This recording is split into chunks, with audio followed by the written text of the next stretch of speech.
সম্মানিত সভাপতি বীর মুক্তিযোদ্ধা জনাব খন্দকার লুৎফর রহমান এখন মূল্যবান বক্তব্য রাখছেন। জনাব খন্দকার লুৎফর রহমান বক্তব্য রাখছেন।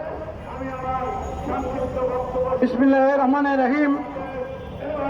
সাইফুল ইসলাম আলিফের হত্যার প্রতিবাদে জাতীয় সমমনা জোট আয়োজিত আজকের এই বিক্ষোভ সমাবেশের সম্মানিত সভাপতি জাতীয় সমমনা জোটের সংগ্রামী আহ্বায়ক NPP chairman doctor Fariduzzaman Farhad, সংগ্রামী নেতৃবৃন্দ, সংগ্রামী সাথীরা ও উপস্থিত আমার সাগর রুনি উত্তরসূরি ভাই ও বোনেরা, আসসালামু আলাইকুম।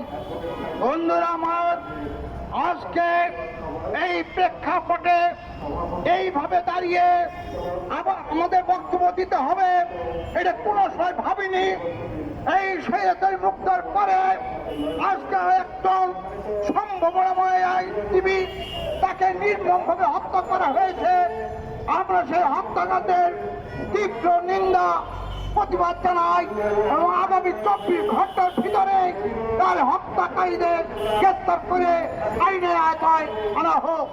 সংগ্রামী সাথীরা, আপনারা জানেন ছাত্র জনতার যে অভ্যুত্থান, তার পরপরই দেশের জনগণ মনে করেছিল আমরা শান্তিতে থাকবো, শান্তিতে চলাফেরা করব। কিন্তু বন্ধুরা আমার, তার পরপরই লক্ষ্য করলাম সারা দেশে খাদ্য দ্রব্যের যে ঊর্ধ্বগতি জনগণের নাবিশ্বাস দেখেছে। তারপরেও সারা দেশে নৈরাজ্য সৃষ্টি করা হচ্ছে। ওই ভারতে পালিয়ে থাকা শেখ হাসিনা সেখান থেকে কলকাঠি নাড়িয়ে এই দেশে চরম নৈরাজ্য সৃষ্টি করছে। তার বিরুদ্ধে ব্যবস্থা গ্রহণ করার জন্য এই অন্তর্বর্তী সরকারকে আমরা আহ্বান জানাই। সংগ্রামী সাথীরা, আপনাদের সকলকে ধন্যবাদ জানিয়ে আমি আমার সংক্ষিপ্ত বক্তব্য এখানেই শেষ করছি। বিজয়ের পথে যাত্রা শুরু, জীবন অথবা মৃত্যু। আসসালামু আলাইকুম।